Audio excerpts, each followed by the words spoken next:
everybody, it's finals time here in the fall 2024. It's the District of Columbia Athletic Association presenting their finals from high school Smash Ultimate. And we're excited to be here again. And you can get involved because this is brought to you by Play Versus and the enrollment series now ready for you. So for the springtime, we got to check out exactly what it's all about here at Play Versus, and for us, it's competing for free in your favorite game and battling it all the way to the championship. Learn more about Play Versus at the upcoming season at playversus.com. Again, that is play, V as in Victor, as Sam.com, playversus.com to get enrolled for the spring. And now, of course, joining me here as well is Stu. Stu, welcome to the stream, buddy. Thank you so much, man. No, it's great to be back here for Play Versus, obviously, but also casting the best that Washington, D.C. has to offer. And two powerhouse teams that have been dominating the bracket up to this point, Eastern Varsity versus Coolidge. And I am kind of curious as to like the dynamic that these two present. Obviously, pretty concentrated area, and that part of the world very much known as a hub in the Smash world. I mean, when you have places like it actually is the birthplace of the sort of ancestral home for the Smash scene, VGBC. So now that you're talking about, the DC in of itself kind of has been overlooked in the Smash scene, and now they finally get a spotlight for themselves. Eastern Varsity and Coolidge going to be emphasizing as such before our very eyes here on Play Versus. That's right. I mean, the Northeast has always been great. You got Collision, you got other, areas to really fine-tune competitive Smash, specifically for high schools. I know that's relatively new in the grand scheme of things. Esports ain't new, but high school esports has been growing like crazy. And here at Play Versus, we see another prime example of it. Because you're right, Eastern Varsity's been extremely solid. Coolidge will be their toughest match yet.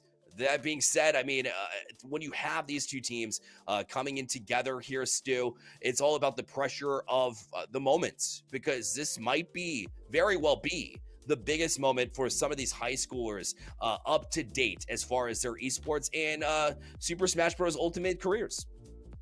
And not even just the high schoolers themselves. We're also talking about the organizations, the schools, where they are fighting for the entire district title, right? And it's a matter of how you're going to be able to do so, how you're going to match up against the other team. Sometimes it really does come down to these individual matchups. So you're talking, I mean, if you take a look at these rosters, Eastern Varsity, Brad on a Joker, Brandon the K-Rule, Francisco a Terry, and somehow on the other side, you have a K-Rule looking across from you. K-Rule is a big matchup check character, so it does not shock me to see this necessarily, but specifically K-Rule, Bowser, and Kazuya, that is a very heavy matchup. So if you find that is getting comboed relatively easily, or someone who is able to hit those combos in midair, then yeah, you're going to find themselves. They might find themselves in a position.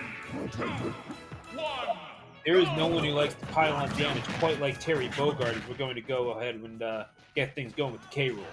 Yeah, I mean, it could, on paper, be difficult for Coolidge Smash A, as the matchups, having all these heavies, and then across the way, you have a matchup, you have Terry, who can obviously strike up some combos. For Joker, you could say exactly the same thing. And if you get the K-Roll versus K-Roll, which you're not going to get this time around, but maybe you do playing later, as you see the King K-Roll laid up against... Oh, sorry, that's Coolidge that's come in with the King K-Roll right off the bat, as Ajani is the first one to line up for them. But what I'm trying to get at is, if you have that combination starters, it'll be difficult for Coolidge. But at the end of the day, Smash is all about if you're just better than your opponent. It doesn't matter what the matchup is necessarily. Absolutely right. I mean, you do have to work around the weaknesses and strengths of the opposition, as the opposition in terms of the characters, as much as you do the players, or really vice versa. You are not playing a matchup on paper. You got to play the character, and that's why you do not jump up with that big of a body. And Goodness gracious, that's why you don't jump against K. Rool as a whole. You saw that burning knuckle taking the K. Rool off of the side. Well done on that end, taking a Johnny off of the right side of the stage. But it was Francisco who took that first stock. Johnny wound up taking the second, courtesy of that up smash. And again, these up airs from K. Rool is a big inhibiting factor of why you cannot jump against this character. They can catch you, but the burial into the forward smash, I mean, that's just brutality right there. As a Johnny is going to get themselves into a lead, tenuous as it may be. Oh my goodness, you can just hit him out of that power dunk. It's effective, but it is risky. Yeah, it's very much easy to fall into that trap for Francisco to you're trying to avoid the crown jewel, if you will. Throwing out the projectile can land a little bit of damage, so your natural response as anybody, even as a fighter in general, if you're just not even in Smash, for example, it's very easy tendency to jump up. But when you do that, you're facing so much good value that you can get from King K. Rool. So that's why they've been able to get it, and that's going to be a 2-stock advantage win here, as it'll be Coolidge off to a hot start. Ironically, as Coolidge, again, just finding some success with the King K. Rool. Johnny played that basically perfectly, only a couple of mistakes, but otherwise, that's going to be a tough King K. Rool to beat, man. Yeah, you're seeing that, and there's so many little things that you can do as a K. Rool that just makes your opponent's life extra annoying, such as having to the fact that you have to contend with all these armored moves, and the fact that you yourself have armor. When you're dealing with things like just the belly in general, there is a specific hit point value towards the golden belly that K. Rool presents, where you can break it, but it's going to take a lot of effort in order to do so. A concentrated effort that perhaps you don't have time to deal with. Does Terry Bogard have that damage output in order to do so? Yeah, I'd say so. But you're not trying to concentrate on just the stomach. You're trying to knock him out. You're trying to get rid of this character, this problem as a whole. So the fact that K. Rool, can tilt you so effectively, especially with that neutral B, the cannonball, it is. I gotta say, I do feel for Francisco in this particular matchup. Having to deal with a Johnny is not easy, but then again, you are a Terry. You have the means to do so. You kind of just have to knuck up and do it. You have to find a way, and I think the key to do that is maybe cleaning up your movement just a little bit. Again, you cannot rely on your buttons. You have to be able to move around the stage and catch this K. Rool where he ain't looking. Yeah, you're definitely at no shortage of move sets. That's for sure. As you add, a few combinations, just like you would in a traditional fighter, right? Which is great. If you're talking about a Terry and some of the advantages that you have, it takes a lot of extra work to do that. A lot of things are already happening in your brain when you're at this championship stage. So I think, a deep breath and being able to kind of get back to the fundamentals to at least play positionally, like you said, is definitely one of those fundamentals that you get into. And then be able to, strike up some of those combinations and kind of get where you're going at that point in time, land a couple punches, and then you can start to get things going. But the last thing you can do is get just a few punches to land and expect things to be different for King K. Rool. Against King K. Rool, rather. Yeah, no, I mean, the King K. Rool can definitely tilt things in its favor just by utilizing the aspects of its character that you don't see. Like, okay, well, a lot of characters would need to be able to move in and out and navigate a space, whereas I can just stand there and absorb damage, and when you think that you have an opportunity to punch, actually turns out you don't, because like half my attacks are armored, and I can just kind of nullify whatever you thought you were going to do. So when you're dealing with a character like K. Rool, it is important to keep a clear head, especially if you are a martial artist like Terry Bogard is. Yep, it just calls for just fine-tuning whenever you do get those fundamentals of ground beneath you. Then you can really start to talk shop. Right now, it's you haven't been able to say much, because by the time you're able to do it, you've got so much you're looking out for. Like you mentioned, cannonball or crown. for example, with Terry, did a good job to try to at least guard the edge, but King K. Rool doing a decent job to try to get back to you, but 104, so racking up a lot of percentage. So well positioned here is this Terry and looking to find the right shot, but it's been rare that we've seen Ajani make any sort of positional mistake that he can take advantage of. At least you're doing the things right in the meantime that'll help set you up, and almost got the KO there, but of course King K. Rool, even at 138, makes an easy jump back to the stage as well, and answered. I just sit on your face, belly bounce out of the stage. Yeah, actually, just the fat splash right to the back of the head. You gotta appreciate K. Rool sometimes, but yeah, again, down smash is able to cover just a little bit, and the fact that it is so effective as a call-out tool is just another point of frustration, I would imagine. Now, it's not like you're helpless if you're Francisco. You do have the means to deal with it, especially with like strong input burning knuckle, and you know that you've gotten the strongest input possible when you see that little bit of a green flash on the burning knuckle instead of the standard blue one. So that comes with hitting strong button and putting the input for burning knuckle. I believe that's the quarter circle. So going for that quite a bit, but I don't really see the effectiveness in doing so right there unless you're just trying to tack on points for damage. The directional air dodge is going to put you into too much of a lag, or too much end lag, in order to act out of it.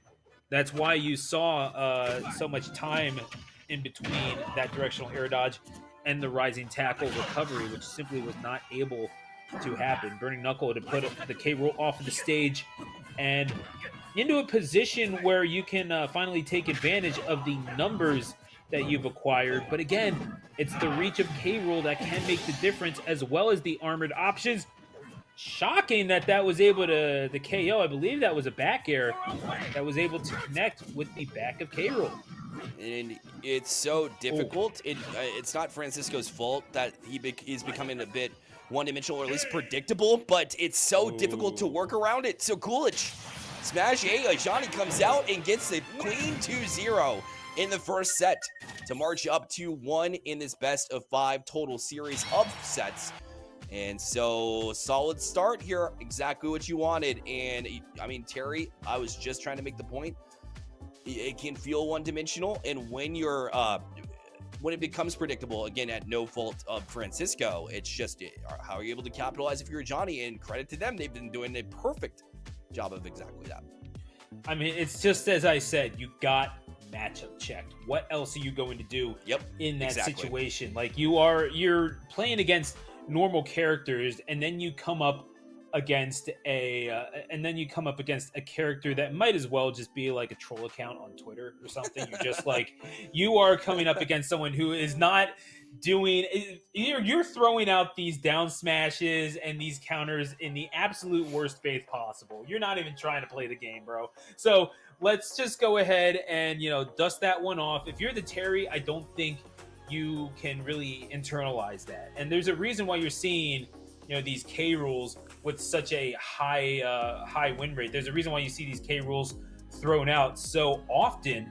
It was because you are able to it's because you're able to kind of question their game knowledge more than you are their fundamentals. It's like, okay, I know you know Smash, but do you know K Rool in Smash? So again, armored moves, the fact that up smash is able to reach up so high, the fact that you're able to utilize both cannonball and crown, not necessarily to hit them, but to tell your opponent where they cannot go. It is going to compromise a character with limited movement in the air like Terry Bogard. So yeah, you got to learn that matchup if you want to succeed, because a K Rool can absolutely come in and ruin someone's day. I've seen it countless of times at the professional level, certainly going to be the same at the high school level. Well, let me tell you something. I mean, when we talk about Smash Ultimate, they do a great job of capturing the life of every character that they brought into this game, in my opinion.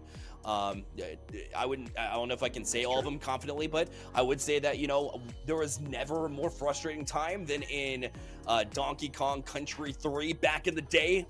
Yes, I'm old, but that was one of my favorite games. But what you find is it's a very difficult boss battle at the tail end when you're facing King K. Rool. but the way that you beat it is patterns, finding patterns to get around it. And yet that somehow applies here at Smash Ultimate to get around all that necessary thing. But there's an extra layer, obviously, because it's not just horizontal like you saw in that game, but you also have a whole lot more to it too to try to break through. But same concept. And if you can get really good at that, you can beat a King K roll and avoid the cheesy, I don't know if we call it exactly a cheese play, but the King K roll difference than what you see with normal characters that are usually in the competitive scene for Smash. I can say with confidence that if you are a K rule, every play is a cheese play. Like, if you are not going for cheese, you are doing something wrong. It's on them if they can't handle the lactose. But yeah, when you're talking about, you are there to annoy your opponent. Like, you are needing to get under their skin, even if it's not even necessarily fundamentally sound gameplay. What you're doing is the correct thing because you have the armor to supplement that. You have the means to put out some really frustrating hitboxes, to ask some really frustrating questions of your opponent. So, and we are going to see that perhaps as we go into game number 2, Coolidge going to try to get some even more momentum behind them, even more wind in their sails, as it were. So we're going to see the Kazuya being deployed by Aldahir, and as we are going to see Town and City, the game, the destination for game number 1, going up against Brad from Eastern Varsity, breaking out the King of Thieves, Joker. Now, I am curious because obviously these are two characters with very different rationales. I mean, the second to last character added in the game versus the very first post-launch DLC. Now, I am kind of interested to see how the speed of Joker is counteracted by the raw power and trickery of Kazuya.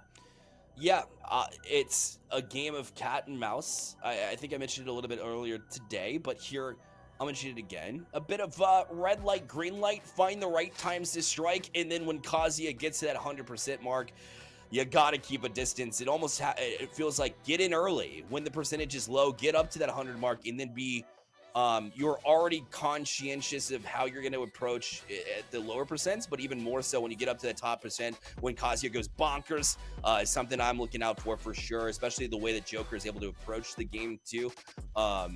It's 100% that in my eyes, and love to hear your opinion too, because obviously when Kazuya gets hot, it gets hot, but I think it goes like a layer deeper than that. So I'm interested to hear your perspective in it as well. I'm actually so glad that you brought that up, because we're talking about, things that you need to counteract specifically for the game as we go into game number 1.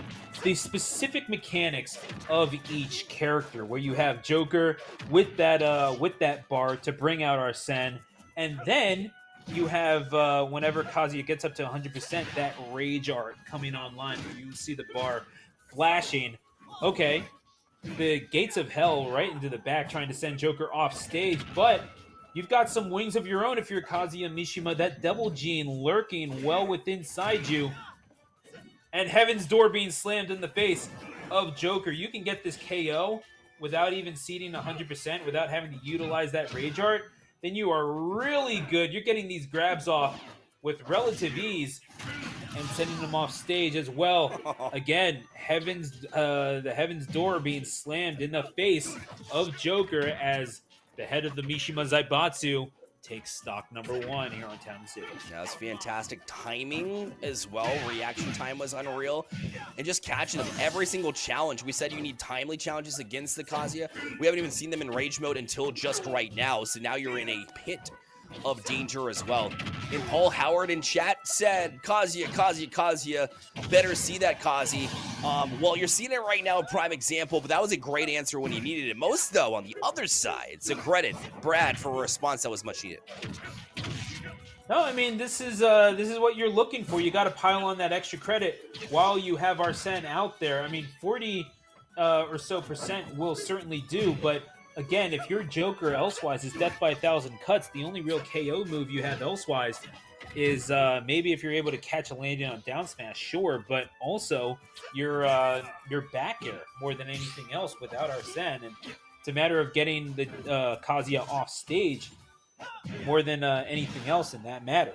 So if you are able to pile on the damage with Joker without Arsene, then it's all well and good. But you really do need an answer for when Heaven's Door is able to be deployed, and that is yeah, that's just a rough go of it all around. Because now Rage Art is online, you're probably not going to get the KO and any sort of short percentage, but you're not even. Oh, this is why.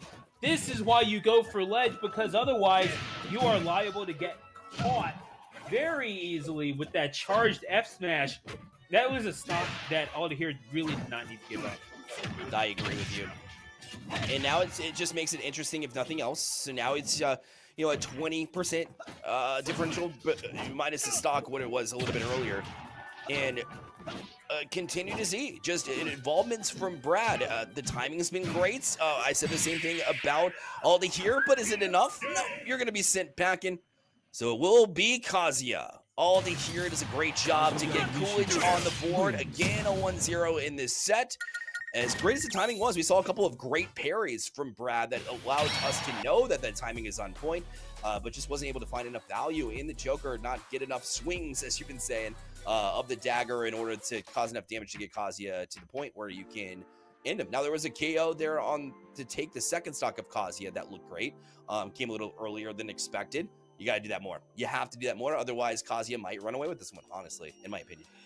It's very easy for that to be the case, because what you didn't see in that game number one was a Rage Art being deployed, because we have seen that is the bread and butter for a lot of Kazuyas at the professional levels. They will get themselves up to that 100%, and they can take a first or second stock after maybe doing 50-60% damage.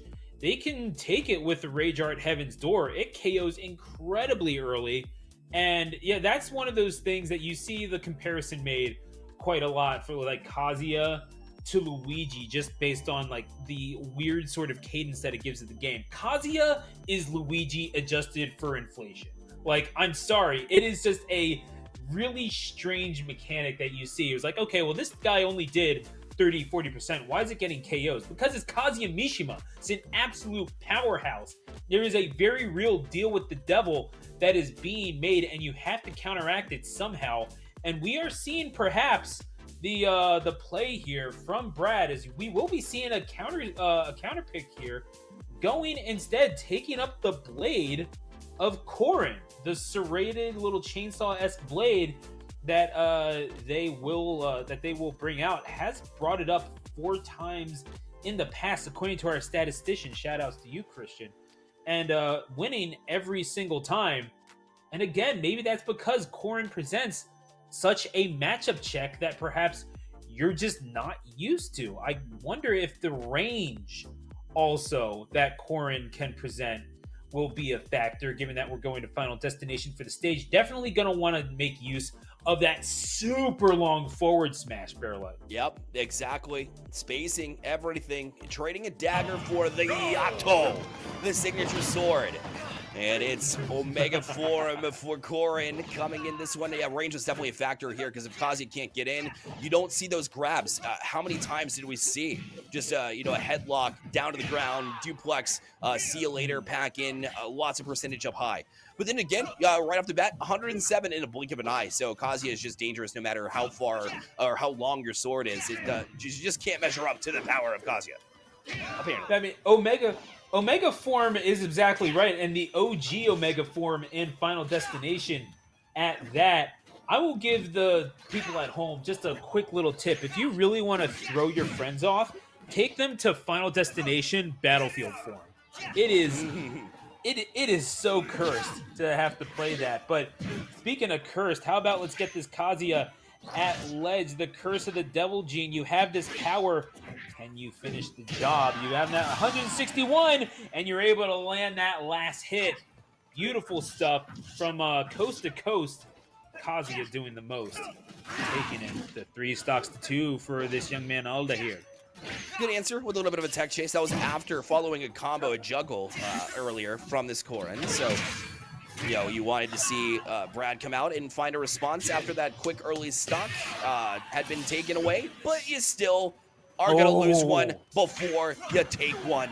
down. Now the 2-stock advantage, even though you're at 126 in prime position, the driver's seat now is out of here to try to close out the set. Oh, I don't know if these are some misinputs that are going on here, but eventually able to take that stock before you even grab the ledge with the pin. Good stuff. And we know what Corrin is capable of. We have seen top players commit upsets with this on counter picks, most notably in the New York area. Cosmos making it to top 8 and Let's Make Big Moves, counter picking the Buzz with a Corrin. But I mean, the number 7 player in the world, Shattuck from Texas, plays a Corrin and has mained Corrin ever since Smash 4. This is a character that is capable of doing some crazy stuff, and with a couple of quickness buffs over the course of this game's lifetime, this character is very real and very dangerous. The question is, can you hold on in the face of a Rage Art? Not able to get the KO just there, but probably sent them at the wrong angle in order to do so. 2 stocks to 1 now. Again, the pin doing a lot of work. You can't rely on these. You can't rely on your buttons if you're Kazuya. You can't just press buttons aimlessly. You will be punished by the sheer range of Corrin. Yeah, that down B continues to just grab Kazuya from the distance, so a bit of a different feel than we saw last time around. A good swing around, a good trade there, a good turnaround from Corrin, still finding landing moves. Kazuya doesn't have an answer for this one, and now it can be a whole lot difficult too. That was almost, again, a spike underneath the stage, almost got the 2-frame, but now it's going to have some difficulty here turning this around, and the last stock, Kazuya up to 107, turns in and almost launching this one too. It's close though. You cannot let him land. You cannot. Oh no, what have you done? You got the red jacket on, but was trying to approach, and you spaced it out perfectly, and you caught him with the back air, Brad. The Corrin remains perfect beyond all odds. And yeah, that is 5 games that Brad has picked in this tournament with Corrin and 5 victories. This one perhaps the most improbable, having to come back from 2 stocks down for the reverse 3 stock. Interestingly enough, Bear Lightning did it by keeping a cool head and recognizing that the spacing was all wrong in that game number 1. And now you have the range with which to do it. That's incredible. Listen, I don't know why you don't play Corrin more often. Should have threw that up from the get-go. It's because Joker's so powerful. Let's get it real. But Eastern Varsity finding a little bit of an inspiration from Lee James in chat that says Eastern is down but not out, and then said, let's go, Brad, after that victory. Paul Howard loving it as well there in chat. We appreciate you all being here and supporting your teams. It goes a long way in this high school scenario. Building up a program, building up the players, and being here is absolutely phenomenal. What a comeback is right, Lee. We appreciate you chilling in here as well. So Corrin, doing some work there. Again, the down B doing work. Just absolutely threw a skewer through and got a couple of smashes because of that. And it really tested Aldahir here, who's not going to move. You're going to have Kazuya again. All you have to do is just put the finishing touch. That's all you have to do. You had a 2-stock lead. All you have to do is put on the finishing touch. You even had a chance by landing that last stock and being able to take it. So just that little bit of margin. So obviously we'll see them go back to it. I can almost guarantee it. But then again, you're talking about matchup knowledge, right? And Corrin is a character that can mess you up if you're not ready for it. Now, Shattuck has prompted a lot of people to start picking up Corrin and to be quite effective with it. But there have been Corrins that have done work even before Shattuck. So we are seeing someone decided to pick 25M for the music for this one. So I don't know, whatever sick puppy did that, we got to have a word. But nevertheless, we are getting game number 3. This is we're going to see Alda here trying to make things work on behalf of Coolidge. We're going to see now this Corrin, if they can keep up the momentum, has been able to build off of that last game, getting 94 percentage points on the board, and doing so with just, the basics of this character, that stunning little charge beam that they have, as well as the jaws that come out when they're deployed.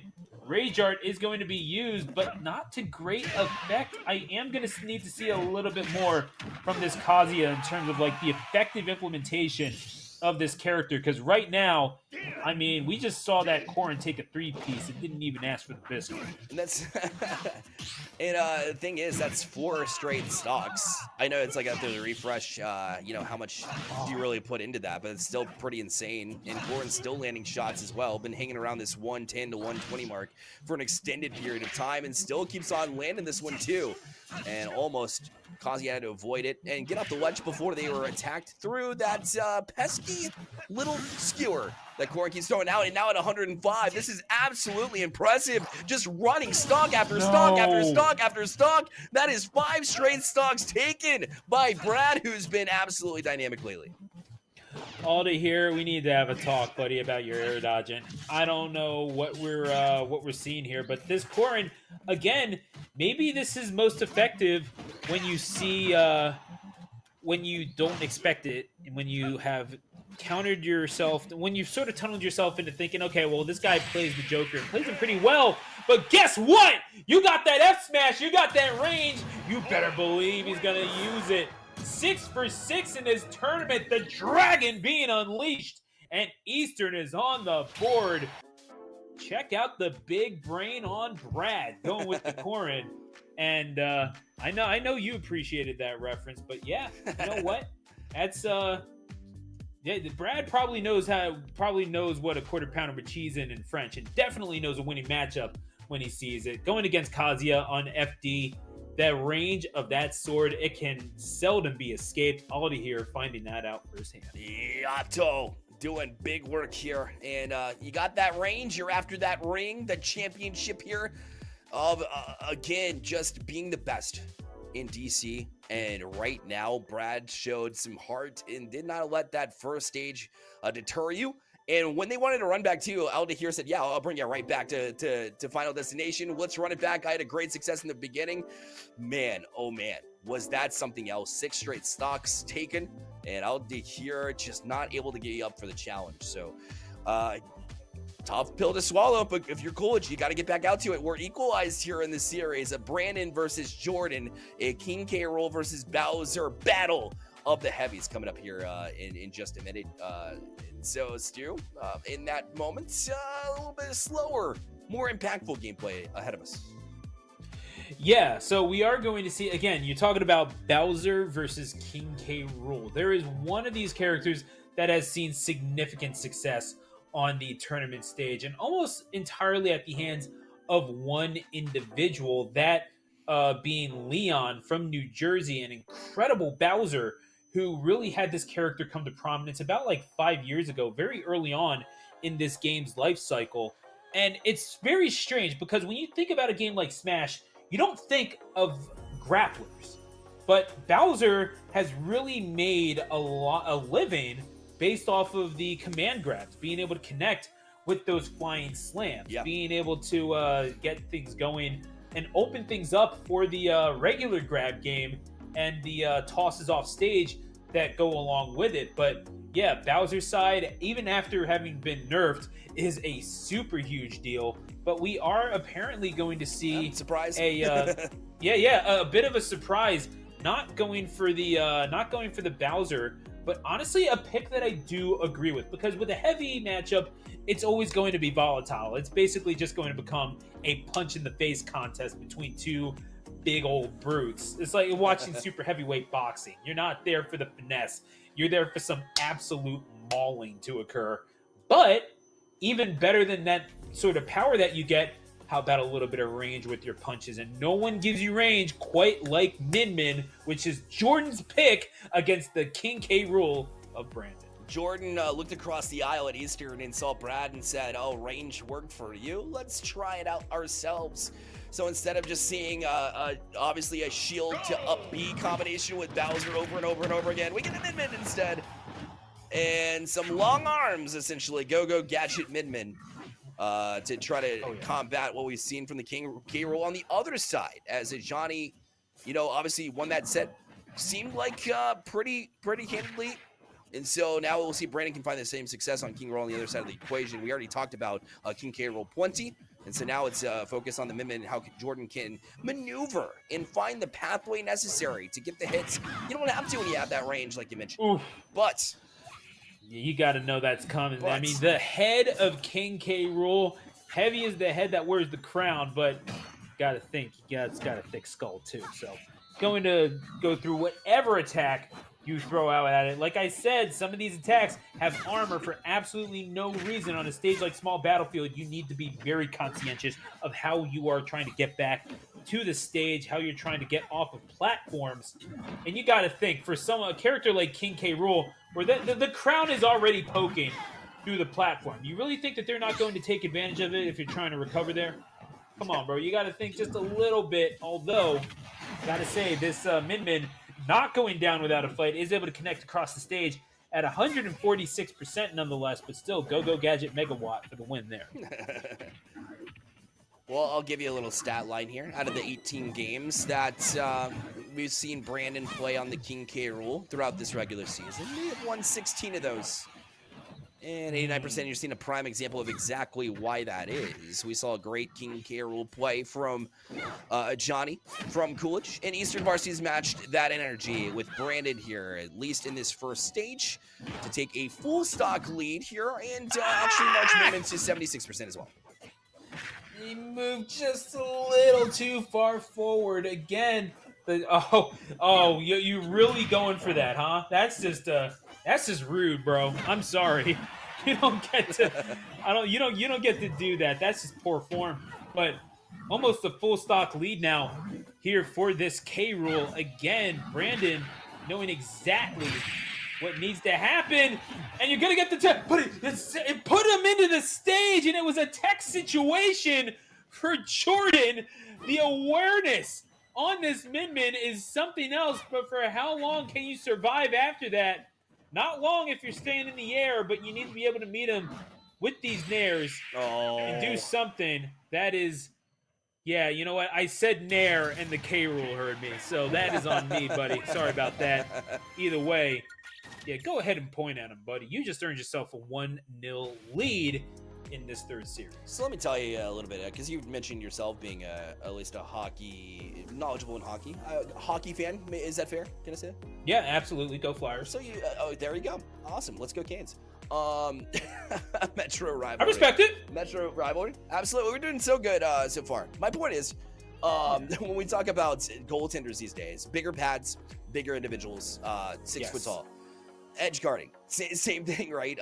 How are you going to get around that with King K. Rool in your face and the neutral air? Just so much hitbox all over the place with the Min Min is like, good luck trying to maneuver it. Your basic tactic is to try to just go gadget arm again to the ledge, but you can't do that if you've got a big one standing in your way. So what I'm getting at is goaltending, be big, cut off the angle, and just say bye-bye whenever it lands. Yeah, and you're absolutely right. And by the way, shout out to former Flyer Rob Brindamore, who's the Canes coach. Yes, sir. But I will say this: if nothing else, yeah, it helps to be big, but you still need to be able to move around in the net, because you have to know exactly where the shots are going to go. If you're a hockey player, that's why you have to have, you can be as big as you want. If you're not able to get those pads down in the ice to get into butterfly, then yeah, you're not going to be able to stop as many things as possible. Likewise, if you are a big cat like a K. Rool, then you're not going to be able to succeed if you do not know how to move around in the game, if you do not know what attacks that they're going for, so that you can time those little nullification tactics, like the counter. If you're K. Rool, you have that belly that does counter. We have not seen it utilized nearly as much as you would like in this instance, just because Min Min keeps that distance. But you need to be able to recognize when they're going to be going for these attacks, when they're looking to establish their own advantage, and how you're going to nullify that yourself. If you're talking about someone who keeps their distance, like Min Min, or certainly like a dark pit, like you'll be seeing with these arrows, then certainly you're going to have a little bit of a hard time, especially on a stage like Hollow Bastion. Wow. But no such trouble for Brandon thus far, from go to KO in just about 15 seconds. And this pit, Kid Icarus flying a little too close to the sun on stock number 1. Yeah, that's right. It's well put. Great comms, great call. Oh, a second one dive. No, when we say dark pit, we don't mean the dark underworlds where you've headed a couple of Oh. times. Yo, say hi to Hades for me. What's Oh. good, B? Oh, Goodness. oh. Just speaks to Brandon's skill here on King K. Rool. Nothing you can do about it.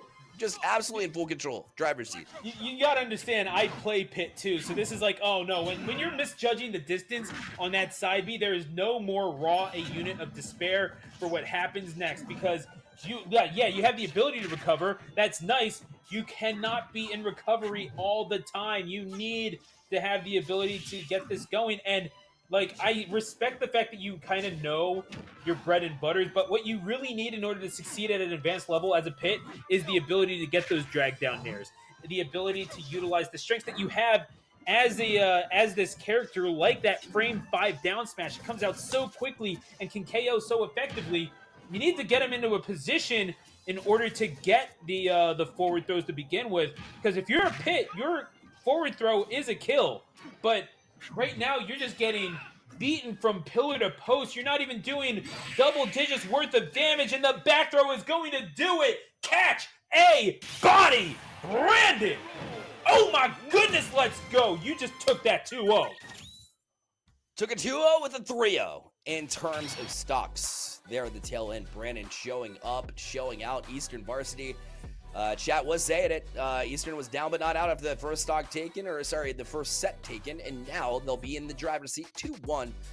The call here, unfortunately, Jordan looked for going for an all-rounder to try to get all-around, but that's not what it means. Instead, you caught King K. Rool at its best, at its finest. I mean, not even 60%, and had all 3 stocks. A little brush off the shoulders and said, bye-bye. All right, so we head to the next one.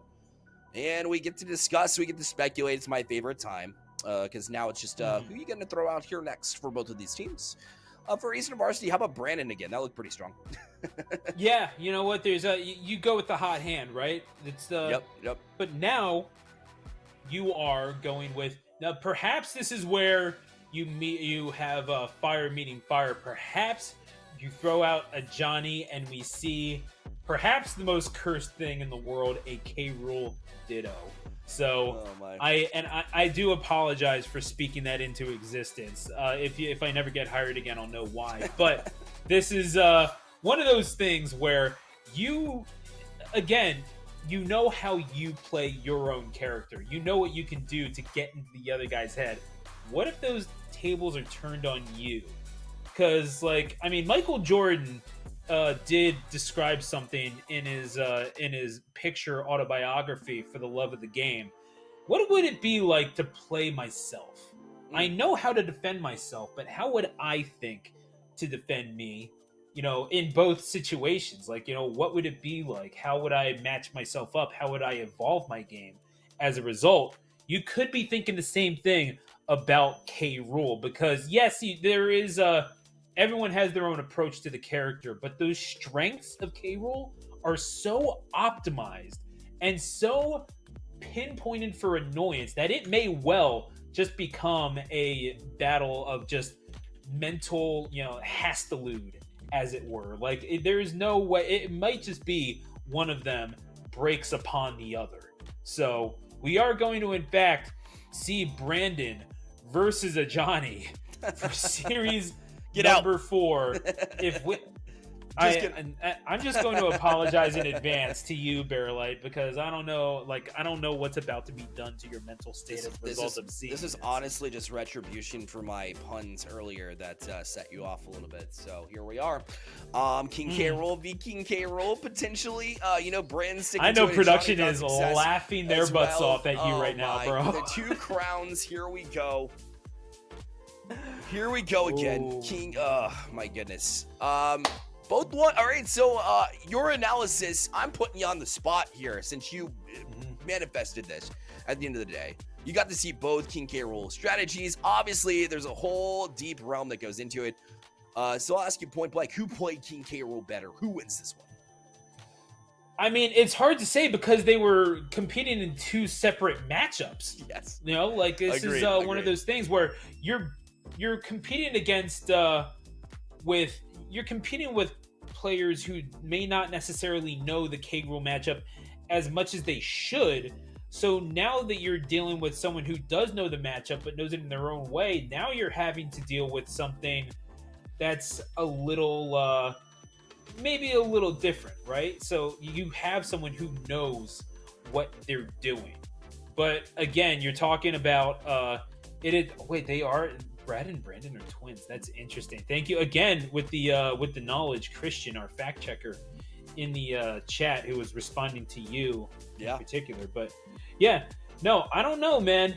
I do kind of wonder how this is going to go, just because the Ditto can be so volatile, as it is in most every matchup. But again, the amount of armor that's going to be thrown out, the amount of trolling, the amount of head games that are going to be played, it is often a mental game with K. Rool, and we see that with some of the top K. Rools that have played throughout the years, people like Kirby Kid and Brujo, and actually the number one in Australia for a very long time was an individual by the name of Ben Gold. Absolutely dominated that continent with K. Rool for a number of years throughout the game's lifespan.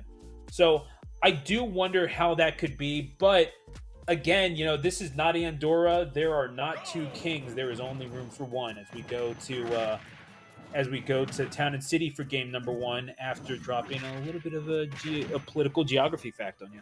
That was fantastic. Again, yet you never surprise me with the amount that I'm able to learn.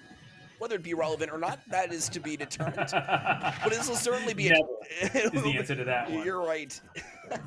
You know what? So a chess match, you pointed out to some degree, right? And it's true, because it's whoever can protect their king is definitely certainly got an advantage here. So expect to see a little bit of differential or some spikes down early. Obviously 108 on the other side. And what's SD? So I think gentleman's agreement here. What's your take on that? It could very well be. I mean, there is such a thing as providing what we call in the community a homie stock. So it's a matter of they will talk about it. It's like, hey man, you want me to homie stock for you? You clearly didn't mean that. And generally speaking, the courtesy is to say no. We just play it out. But if you offer it, you can say that. But 2 stocks to 1 now, as Eastern Varsity looking pretty good to take this if they are able to continue their momentum. But first, they got to pile on just a little bit more damage, which luckily K. Rool can do. Go ahead and stomp the yard, put him off stage. Oh my goodness, Brandon actually just moving right now. Yeah, facts. In and out in an instant. Ever since that first little exchange, whatever you might chalk it up to be, been relatively easy, or relatively even. And, goodness, it developed so fast, and a blink of an eye, Brandon continues that same just punch, quick finishes, KOs in a blink of an eye, and they will take that first stock with authority yet again. They're just 1 stage away from a championship here for the DC.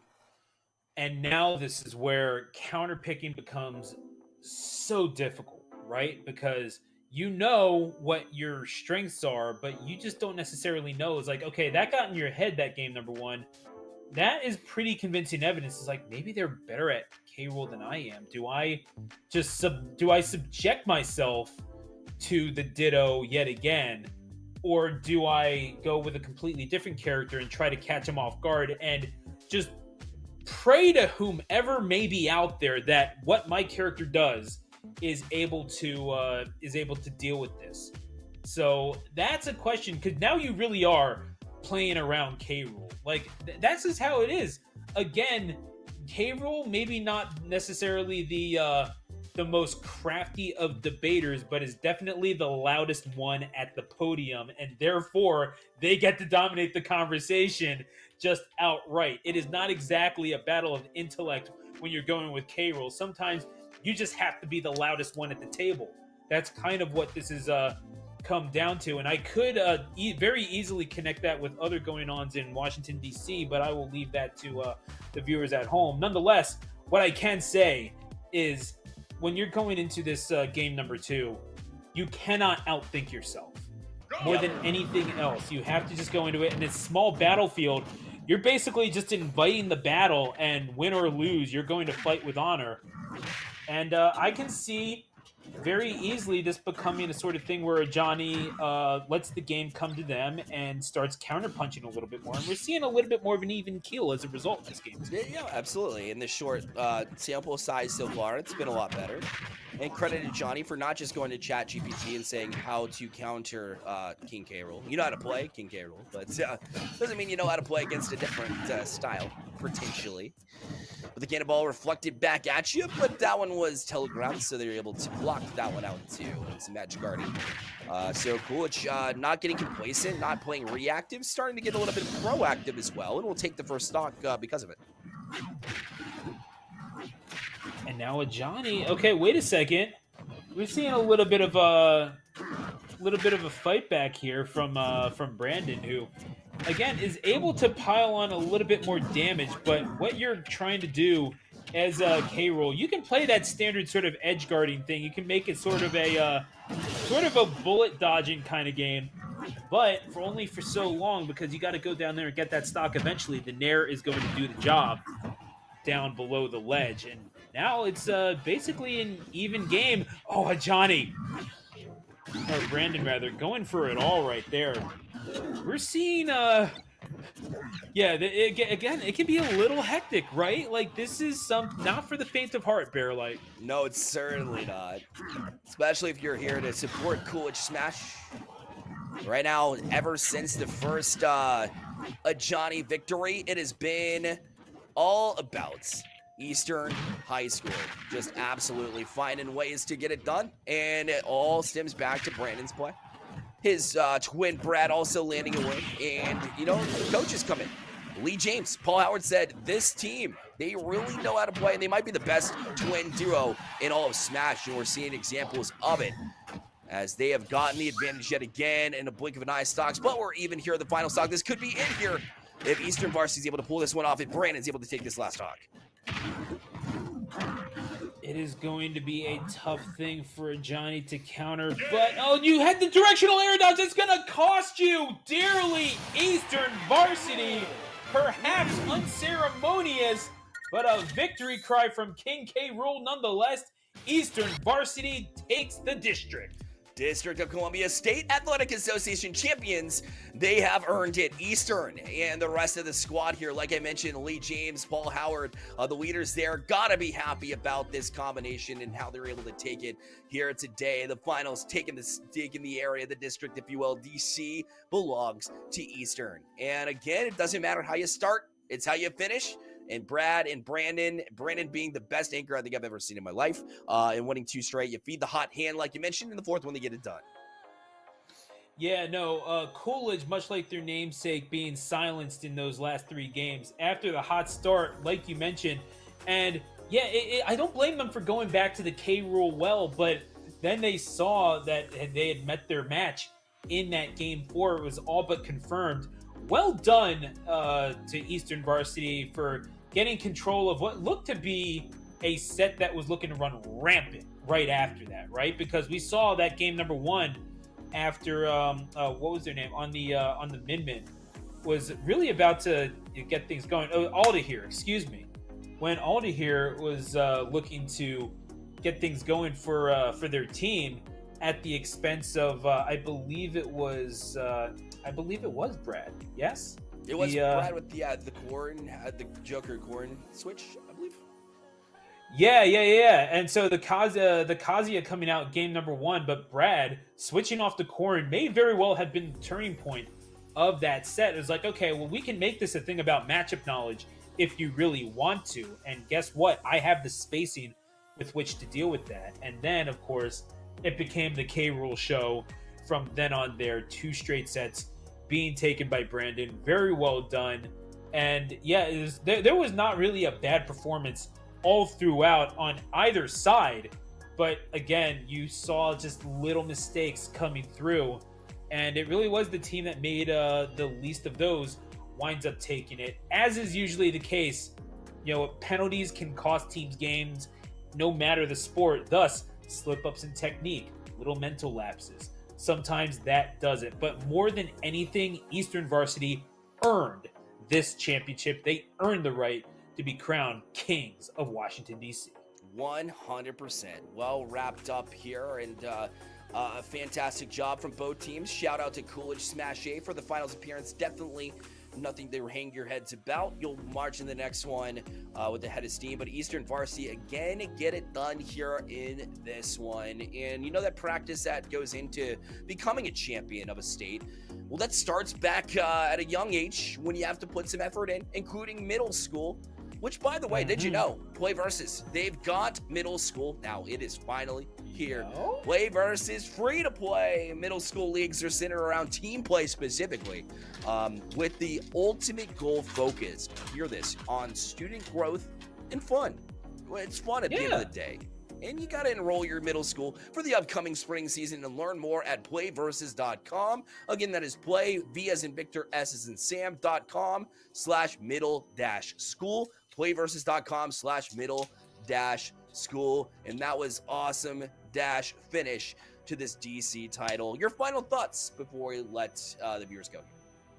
There is a bevy of talent in regions where you don't necessarily expect to see them. Now, I'm coming from the tri-state region of Smash, where Philly is often overlooked in that area, but you still have such a thriving scene there. Certainly in an area like MDVA, where DC's kind of in the middle of it, there is a goldmine of talent waiting to be discovered, waiting to break out, and waiting to show their stuff to the world. I love being a part of Play Versus because we get to highlight those things, and I cannot wait to see what these players in the district do in the future. Well, the District of Columbia State Athletic Association thanks you for tuning in. And we appreciate you bringing the broadcast as well for the production team behind the scenes. And the admins, Christian was helping us out with this side of things. So big shout out to them, him and the Play Versus team as well for getting the job done there. Thank you to parents, coaches, leaders of these programs, and of course students for making this all possible as well. And the viewers for coming through and making it extra fun, like we mentioned as well. That'll do it for us here, but we appreciate you tuning in. Until next time, this was a phenomenal night here for both Stu and I, Bear Light. We'll see you next time. Take care. Happy smashing, y'all.